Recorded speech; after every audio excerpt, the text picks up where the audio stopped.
Okay guys, അപ്പം പുതിയൊരു വീഡിയോയിലേക്ക് എല്ലാവർക്കും സ്വാഗതം. അപ്പോൾ എന്താണെന്ന് വെച്ച് കഴിഞ്ഞാൽ ചെറിയൊരു മഴ പെയ്തിട്ടുണ്ടായിരുന്നു.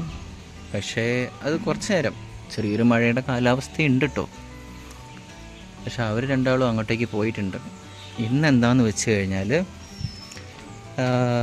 അച്ഛൻ പറഞ്ഞതെന്ന് വെച്ച് കഴിഞ്ഞാൽ പെട്ടെന്ന് ഉണ്ടാക്കാൻ പറ്റുന്ന ഒരു ഫെർട്ടിലൈസർ, അതായത് വീട്ടിലെ രണ്ട് ഇൻഗ്രീഡിയൻസ് വെച്ചിട്ടുള്ള ഫെർട്ടിലൈസർ, അതായത് ഈ പൂക്കുന്ന പഴങ്ങൾക്കൊക്കെ പറ്റിയ ഒരു ഫെർട്ടിലൈസർ കേട്ടോ. ഇത് നമ്മുടെ റംബൂട്ടാൻ പൂവിട്ടതാണ്. ഇവിടെ ഒന്നുണ്ട്, ഇവിടെ ഒന്നുണ്ട്, ഇവിടെ പിന്നെ മേലെ 10 kg റംബൂട്ടാനാണ്. അതായത് ഒരു 10 എണ്ണം എടുത്തു കഴിഞ്ഞാൽ 1 കിലോ ഉണ്ടാവും അതിൻ്റെ കനം.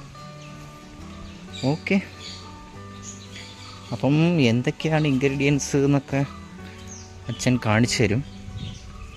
ഓക്കെ,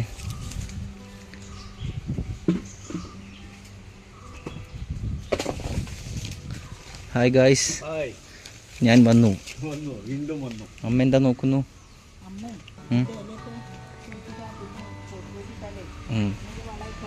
ലോങ്കൻ അല്ലേ? ആ അതെ അതെ, മഴ ചെറുതായിട്ട് വരുന്നുണ്ട്. മഴ പെയ്തിട്ടുണ്ട് കണ്ടോ, ചെറുതായിട്ട് വെള്ളമൊക്കെ. ആ ചെറുതായിട്ട് മഴ പെയ്തു. ഓക്കെ, അപ്പോൾ അച്ഛാ ഞാൻ ചെറിയൊരു ഇൻട്രൊഡക്ഷൻ കൊടുത്തിട്ടുണ്ട് നമ്മുടെ ഫെർട്ടിലൈസറിനെ പറ്റിയിട്ട്. അപ്പം എന്താണെന്ന് വെച്ച് കഴിഞ്ഞാൽ അച്ഛൻ പറഞ്ഞതെന്ന് വെച്ച് കഴിഞ്ഞാൽ ഫ്രൂട്ട്സിനൊക്കെ, അതായത് കായ്ക്കുന്ന ഫ്രൂട്ട്സിന്, ആ അതെ അതെ, ശ്രീദേവി ചേച്ചി ചോദിച്ചിട്ടുണ്ടായിരുന്നു നമ്മുടെ പേരയ്ക്കൊക്കെ എന്താ ഒഴിക്കാൻ പറ്റുക എന്ന്. അപ്പം അതിന് പറ്റിയൊരു ഫെർട്ടിലൈസറാണ് കേട്ടോ ഒന്ന് കാണിച്ചു തരാൻ പോകുന്നത്. വളരെ ഈസിയാണ്. രണ്ട് ഇൻഗ്രീഡിയൻറ്റ്, അതായത് വീട്ടിൽ നിങ്ങൾ കളയാൻ വെച്ചിരിക്കുന്ന രണ്ട് ഇൻഗ്രീഡിയൻസ് മാത്രം ഉപയോഗിച്ചിട്ട് പെട്ടെന്ന് ഉണ്ടാക്കാൻ പറ്റുന്ന ഒരു ഫെർട്ടിലൈസറാണ് അച്ഛൻ ഇന്ന് കാണിച്ചു തരാൻ പോകുന്നത്. ഓക്കെ, അപ്പോൾ ഇൻഗ്രീഡിയൻസ് എന്തൊക്കെയാണ് അച്ഛാ? ഓക്കെ, കഞ്ഞിവെള്ളമാണ് കേട്ടോ ഈ കാണുന്നത്. വേണമെന്നൊന്നുമില്ല, ഓൾറെഡി നമ്മൾ വയ്ക്കുന്ന സമയത്ത് പുളിച്ചോളും. ഓക്കെ, ഇന്നത്തെ കഞ്ഞിവെള്ളമാണ്, പുളിക്കണമെന്നൊന്നുമില്ല, വെച്ചാൽ ഒരു കുഴപ്പമില്ല. ഓക്കെ, പിന്നെ ഇതാകെ ഒരു വലിയ ടേബിൾ സ്പൂൺ നമ്മുടെ തൈര്. ഈ രണ്ട് ഐറ്റംസ് മാത്രം വെച്ചിട്ട് ഉണ്ടാക്കുന്ന ഒരു ഫെർട്ടിലൈസറാണ്. ഓക്കെ അച്ഛാ, അപ്പോൾ നമുക്ക് പരിപാടി തുടങ്ങാം. വളരെ സിമ്പിൾ മെത്തേഡിൽ എല്ലാവർക്കും പെട്ടെന്ന് ഉണ്ടാക്കിയെടുക്കാം. ഓക്കെ, നമ്മളൊരു ബക്കറ്റിൽ എന്ത് ചെയ്യുന്നു, ഈ 1 ലിറ്റർ കഞ്ഞിവെള്ളത്തിൽ ഒഴിക്കുന്നു. ഒപ്പം തന്നെ നമ്മൾ തൈര് ആഡ് ചെയ്ത് വെക്കും. 10 ദിവസം 7 to 10 days ഫെർമെന്റേഷന് മാറ്റി വെക്കണം അല്ലേ? വെച്ചതിന് ശേഷം നമ്മൾ അപ്ലൈ ചെയ്യുന്ന സമയത്ത് ശ്രദ്ധിക്കണം, 1:10 റേഷ്യോയിൽ നിങ്ങൾ ഒരു കപ്പ് എടുക്കുകയാണെങ്കിൽ 10 കപ്പ് വെള്ളം ആഡ് ചെയ്യണം അല്ലേ? വളരെ ഡൈല്യൂട്ട് ചെയ്തിട്ട് പൂക്കുന്നതായാലും കായ്ക്കുന്നതായാലും ഏത് ചെടികൾക്കും. ഓക്കെ, അപ്പം ഞാൻ ഒന്നും കൂടി നിങ്ങൾക്ക് പറഞ്ഞുതരാം. നിങ്ങളുടെ വീട്ടിൽ ഉണ്ടാക്കി വെച്ച ഒരു 1 ലിറ്റർ കഞ്ഞിവെള്ളം, പിന്നെ ഇത് എത്ര ഗ്രാം ഉണ്ട് വെച്ചാൽ ഒരു 100 ഗ്രാം. ഓക്കെ, 50 ഗ്രാം തൈരും 1.5 ലിറ്റർ കഞ്ഞിവെള്ളവും കൂടി നമ്മൾ ഇതിലേക്ക് മിക്സ് ചെയ്യാം. കട്ടിയുള്ള കഞ്ഞിവെള്ളം കട്ടിയുണ്ട് കേട്ടോ. അപ്പം നിങ്ങൾ പുളിക്കണം എന്നൊന്നും നിർബന്ധമൊന്നുമില്ല, അത് നിങ്ങൾക്ക് ഡയറക്റ്റ് ഒഴിക്കാം. നമ്മൾ 7 to 10 days മാറ്റി വെക്കല്ലോ. ഓക്കെ, അപ്പം 7 to 8 days നിങ്ങളിത് മാറ്റി വെക്കണം. അച്ഛാ ഒഴിച്ചോളൂ, ചെറുതായിട്ട് മഴയൊക്കെ വരാൻ തുടങ്ങുന്നുണ്ട്. ഓക്കെ, ഇതാ നമ്മൾ കട്ടിയുണ്ട് കേട്ടോ. കട്ടിയുള്ള കഞ്ഞിവെള്ളം നമ്മൾ ആദ്യം ഒഴിച്ചു. രണ്ടാമത് ഈ 1 ടേബിൾ സ്പൂൺ മാറ്റി വെച്ചിട്ടുള്ള തൈര്, നല്ല കട്ട തൈരാണ് കേട്ടോ. ഓക്കെ, കട്ട തൈരും ആഡ് ചെയ്തു. പിന്നെ വെക്കുന്ന സമയത്ത് നമ്മൾ അടച്ചിട്ട് ഭദ്രമായിട്ട് ഡയറക്റ്റ് സൺലൈറ്റ് കിട്ടാത്ത രീതിയിൽ തണലോട്ട് മാറ്റി വെക്കണം അല്ലേ? ഓക്കെ, മണുണ്ടോ? ഇല്ല, പഴുത്തിട്ടില്ല. ചിലപ്പോ മേലേന്നായിരിക്കും മണം. ഓക്കെ, അത് ശരി, അതൊക്കെയാണ് അമ്മ അറിയും കേട്ടോ. അപ്പം ഇതിന്റെ ഫെർട്ടിലൈസറിന്റെ പ്രത്യേകത എന്താണെന്ന് വെച്ച് കഴിഞ്ഞാൽ നിങ്ങൾ 10 ദിവസം 7 to 10 ദിവസം അടച്ച് മാറ്റി വെക്കണം. അതിന് ശേഷം നിങ്ങൾക്ക് ഡയറക്റ്റ് യൂസ് ചെയ്യാം. ഓക്കെ, 10 ഇരട്ടി വെള്ളം ആഡ് ചെയ്യണം കേട്ടോ.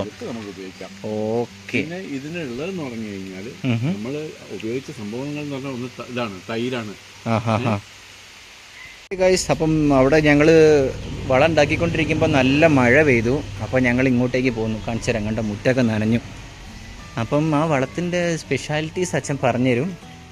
ഓക്കെ, നമുക്ക് പെട്ടെന്ന് ഉണ്ടാക്കിയെടുക്കാൻ പറ്റുന്ന ഒരു വളമാണ്.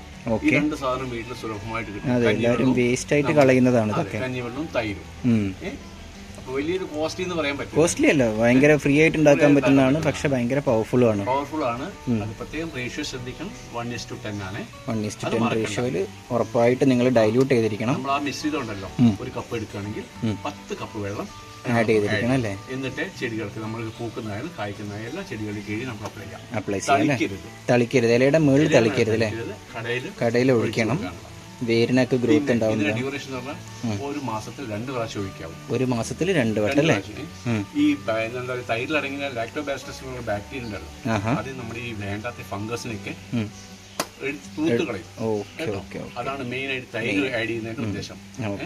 പിന്നെ അത് ഇതിന് മണ്ണിന്റെ ഘടനയെ യാതൊരു കാരണവശാലും നെഗറ്റീവായിട്ട് ബാധിക്കില്ല. എല്ലാ രീതിയിലും അതിനെ ഉയർത്തിക്കൊണ്ടുവരുള്ളൂ. അതാണ് നമ്മുടെ ഇംഗ്ലീഷ് വളത്തിന് ഇതിനൊക്കെ പ്രത്യേകത ഇതാണ് കേട്ടോ. അപ്പൊ ഇതെല്ലാം ഒന്ന് ചെയ്ത് നോക്കാം. ബെറ്റർ ആണ് വളരെ. ഞങ്ങളുടെ ഇതിന്റെയൊക്കെ രഹസ്യം ഇതാണ് ഗൈസ്. ഇങ്ങനത്തെ ഒരുപാട് സാധനങ്ങളുണ്ട്. ഞങ്ങൾ പണ്ട് കുറെ വീഡിയോ ഒക്കെ ചെയ്തിട്ടുണ്ടായിരുന്നു. ഞാൻ ഇംഗ്ലീഷ് വളം ഇതുവരെയായിട്ടും ഞാൻ ആഡ് ചെയ്തിട്ടില്ല. ഈ ചാണകപ്പൊടി, എല്ലുപൊടി, പിന്നെ ഇത്തരം തട്ടിക്കൂട്ടൽ ഇതാണ് നമ്മൾ ചെയ്യുന്നത്. അപ്പോൾ അങ്ങനെയാണ് ഗൈസ്. അപ്പോൾ എല്ലാവരും ചെയ്ത് നോക്കുക. പിന്നെ ഒരു പ്രത്യേക കാരണം എന്ന് വെച്ച് കഴിഞ്ഞാൽ, ഇത് കുറച്ച് ഞാൻ ലാസ്റ്റിലേക്ക് എടുത്തതെന്ന് വെച്ച് കഴിഞ്ഞാൽ കുറച്ച് ദിവസം ഇവിടെ ഉണ്ടാവില്ല. ഒരു മാർച്ച് 10-11 വരെയൊക്കെ ഞാൻ ഔട്ട് ഓഫ് സ്റ്റേഷനായിരിക്കും. അപ്പം എന്താണെന്ന് വെച്ച് കഴിഞ്ഞാൽ കുറച്ച് കാലത്തേക്ക് എന്താ പറയുക, ലോങ് വീഡിയോസൊക്കെ ഭയങ്കര കുറവായിരിക്കും. അപ്പം സബ്സ്ക്രൈബ് ചെയ്തവരൊന്നും ഇറങ്ങി ഓടരുത്. ഞാൻ തിരിച്ചു വന്നു കഴിഞ്ഞാൽ വീണ്ടും പൂർവാധികം ശക്തിയോടെ നമ്മൾ വീണ്ടും പുനരാരംഭിക്കുന്നതാണ്. ഓക്കെ, അപ്പോൾ എല്ലാവർക്കും വീഡിയോ കണ്ട എല്ലാവർക്കും എല്ലാം മനസ്സിലായെന്ന് തോന്നുന്നു. ഞങ്ങൾ തിരിച്ചു വരും. ഓക്കെ, അതുവരെ കുഞ്ഞു കുഞ്ഞു ഷോർട്സൊക്കെ ആയിട്ട് ഞങ്ങളിങ്ങനെ ഇടയ്ക്കിടയ്ക്കൊക്കെ ഓരോന്നൊക്കെ ഇടും. അത് ഇവിടെ നിന്ന് അയച്ചു തരും. അപ്പം ഞാനത് പറ്റുന്ന പോലെ ഞാൻ എഡിറ്റ് ചെയ്തതിന് ചില ദിവസമൊന്നും വീഡിയോ ഇടാൻ പറ്റിയെന്ന് വരില്ല. ഓക്കെ, അപ്പം ഇതുവരെ സപ്പോർട്ട് ചെയ്ത എല്ലാവർക്കും, പിന്നെ എന്ന് പറഞ്ഞു കഴിഞ്ഞാൽ കമൻ്റ് ഇടുന്ന എല്ലാവർക്കും, ഇങ്ങനെ സ്പെഷ്യലായിട്ട് ഞാൻ പേരൊന്നും എടുത്ത് പറയുന്നില്ല, എല്ലാവർക്കും ഒരുപാട് താങ്ക്സ്. ഓക്കെ, അങ്ങനെയാണ് കാര്യങ്ങളുടെ കിടപ്പ് വശം. അപ്പം രണ്ടുപേരും ബൈ ബൈ പറഞ്ഞോളൂ. Bye bye. ഞാനും ബൈ ബൈ പറയുന്നു ഗൈസ്.